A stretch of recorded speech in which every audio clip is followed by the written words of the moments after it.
Hey,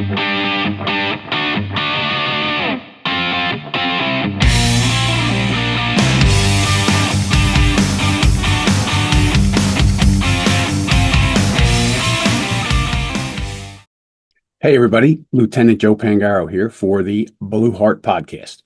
All right. I want to first mention my sponsors right off the bat, Blue 360 Media, my publisher, who publishes the investigation, the interview, and many other things you need as a law enforcement officer.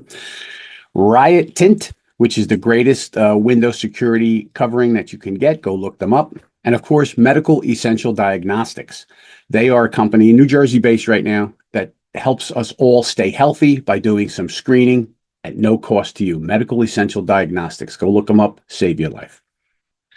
All right, so one of the things that came up across the time of my career is the concept of surveillance. Now, we think of surveillance as a detective activity, but I got to tell you, you can certainly conduct some surveillance as a patrol officer in uniform, even in a marked car. The thing is to be out of sight and out of the way. So when I think of those kind of things, I'm trying to say, if I had to keep an eye on a suspect's apartment, the key to any kind of surveillance and being out there doing something is to have a reason to be where you are. Right? So if I wanted to look at a particular apartment, I remember the detective saying to me, hey, when you're out and about, if you can get a description of this apartment or this house or this building, could you get that for us? Because you would use that description in a search warrant. Now, of course, I pull up to the suspect's house or apartment in a marked car and I'm staring at it. It's going to be pretty obvious there's something wrong. But there's lots of reasons police cars can be in a particular area, aren't there? Right? So one of the things you might do is you might pull up in your marked car and get out with a ticket book and start looking at a car that's not related to the location that you're looking at and make like you're writing a ticket. Right? Or you got a notepad and you're taking some information down, look around at the car, all the while you're making observations of the location.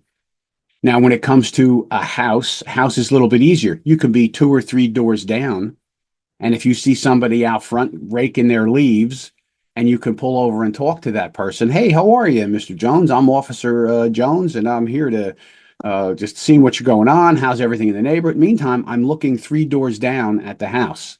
And if anybody looked out the window, I would just be talking to this individual who is here, right?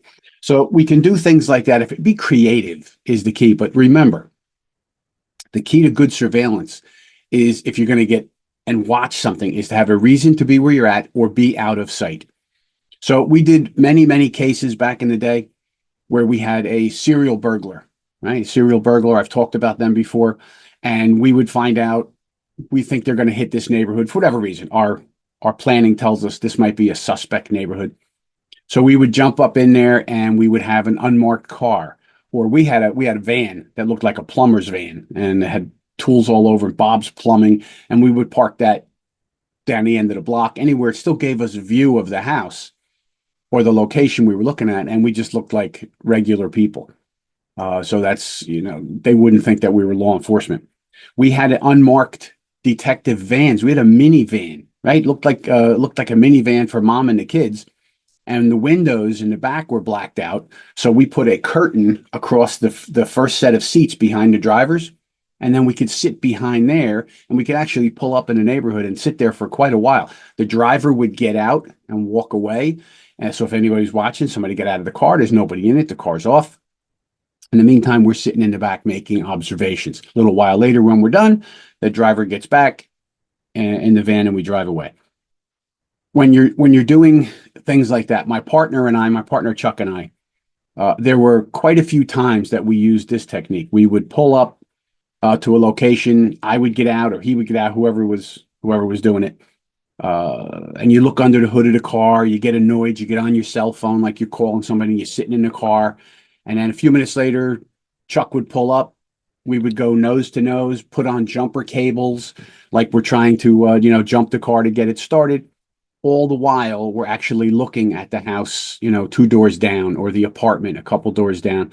And to the rest of the world, we just look like a couple of guys that are trying to jumpstart a car, right? In the meantime, you're all done. You take off the cables, you high five, you go different directions, and you got the observations you need. We did some late night. We had some smash and grabs, guy coming around at night, smashing store windows, going in, stealing cash registers and stuff. And again, we had vehicles that were off space, out of the way. We had a van that we could park in the lot and just looks like a van, and you can make observations all night. So you want to consider those kind of things. The last kind of thing I'll talk about when you say, I guess it's more under the idea of acting undercover, but it really goes with what I'm telling you is to have a reason to be where you're at. So we had a guy who was doing stick ups of delivery men, food delivery men, pizza, Chinese food, whatever. And he would walk into the complex and these guys would jump out on him and rob him. So I'm trying to say, how do I get in there? Now we had a surveillance team set up back so that nobody could see them.